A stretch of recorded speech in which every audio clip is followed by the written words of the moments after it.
Hi everyone, today I'm going to be talking again about how you can add some professional flourishes into your harmonica playing. And today I'm going to be talking about little flourishes within licks. So I've uploaded two videos in the series, one that's dealing with timing and another one that's dealing with how you can hold the 5 chord or the 1 chord to create tension. Today I'm going to be talking about how professionals add little flourishes into their blues harmonica playing, which separate them from sort of pedestrian players. So what do I mean by that? So normally a lot of licks with a beginner or an intermediate player end on the root note. In other words, the lick or phrase ends always on the note that the key is in. So that would be in cross position.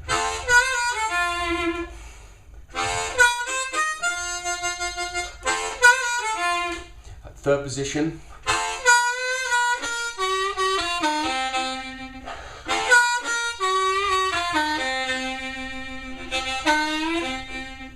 Now, what a professional player might do, or an advanced player there, is if they're still using the root note, sometimes they may go up an octave at the end.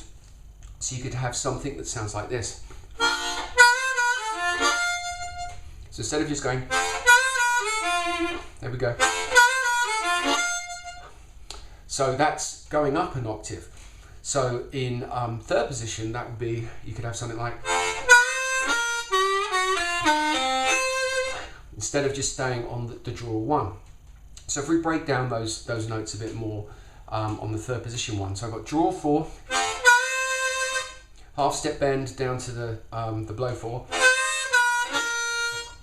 Then you've got the draw 3, whole step bend.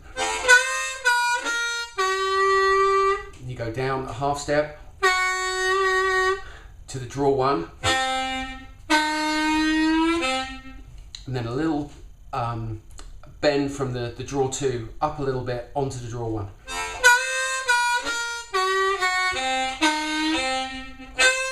And then you go up an octave.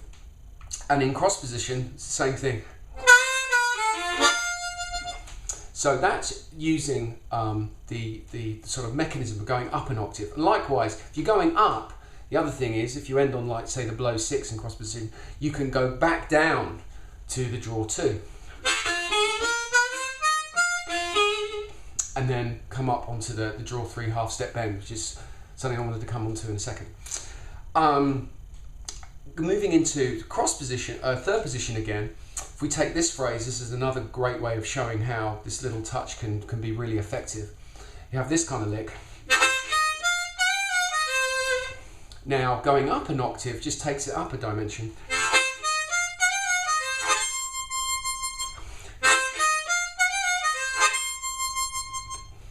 So that's creating that sort of space.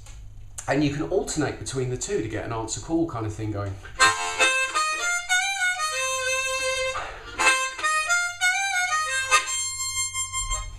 Very, very effective. Now, something I did a second ago in cross position was I added a little passing note, which is the next thing you can use. It's like a professional flourish to take your licks up a level. So if we have a lick like this, which is going up an octave, what you can do is you can use a note almost like a springboard to take you up the octave.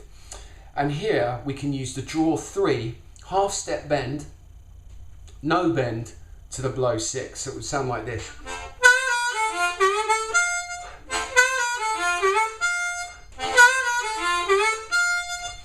Now in faster numbers, shuffle numbers, etc., these are the little things which are going on, which makes people like Dennis Grungling, Joe Falisco, people like that sound so good. So you'd only barely be able to hear it, but that lick, you know,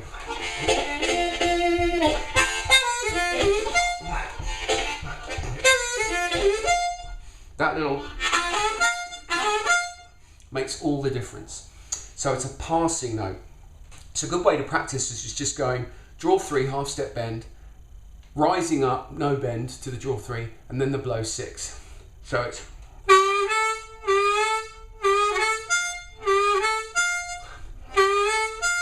you can do that tongue blocked, you can do it lip pursing, doesn't matter.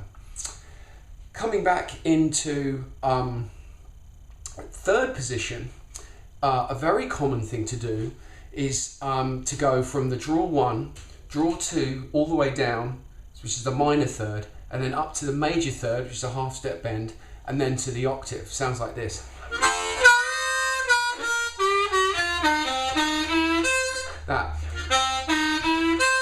That's a great way to end licks. But so you're adding this extra dimension of not only are you going up an octave, but you're adding a little passing note or two-note phrase there, which is the effectively going minor third, major third, octave. So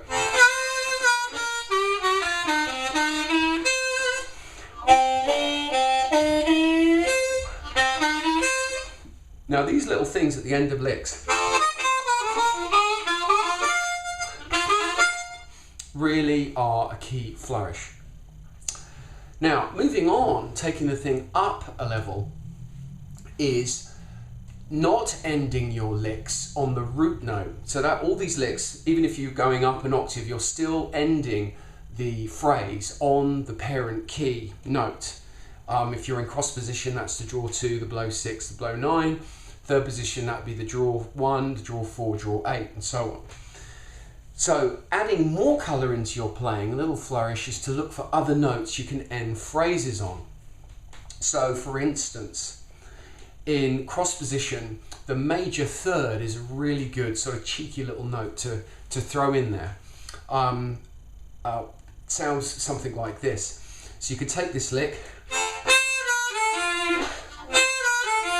and instead of just ending on the draw 1, the root note, the draw 2, you go from the draw 3 half step bend up a semitone to the draw 3.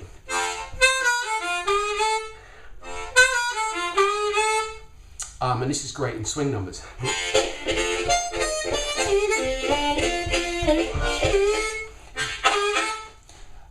It's because you're doing something a little bit different there.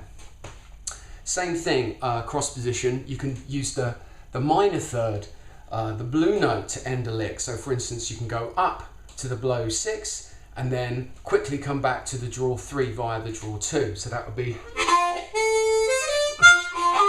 it's like a Charlie Parker lick.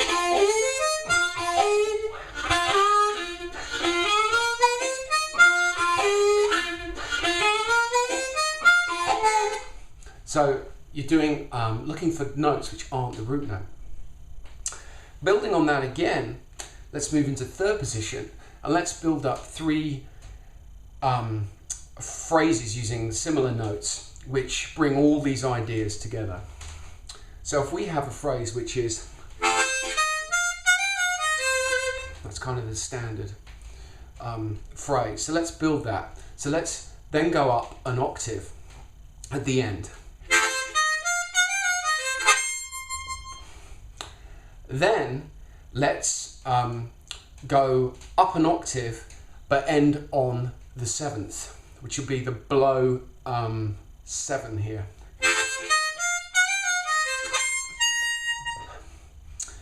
Then we can do a thing where we come from the draw 6, we go to the 8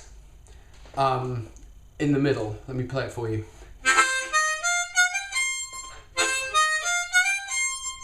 Which is like almost like a passing note. Now, using those 3 mechanisms, which is essentially the same notes, you can really start to get a good conversation go, add some different things into your playing. So you could have,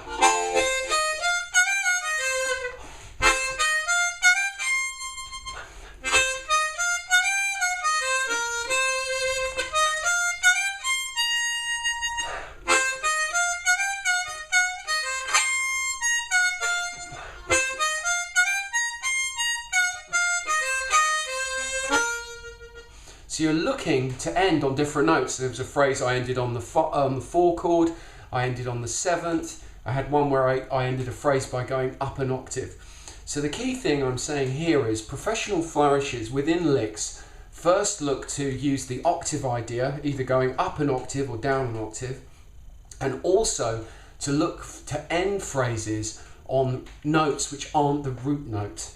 as in the major third, the minor third, the dominant seventh, or the five, which we haven't talked about here. And indeed, you know, rules are there to be broken. You can use all the notes, but those are the predominant ones if you're just looking to start using this kind of thing as a beginner or as an intermediate player. So I hope that's helpful, and it will really make a big difference. And those are the kind of things that professional players and advanced players are doing just naturally. Thank you very much.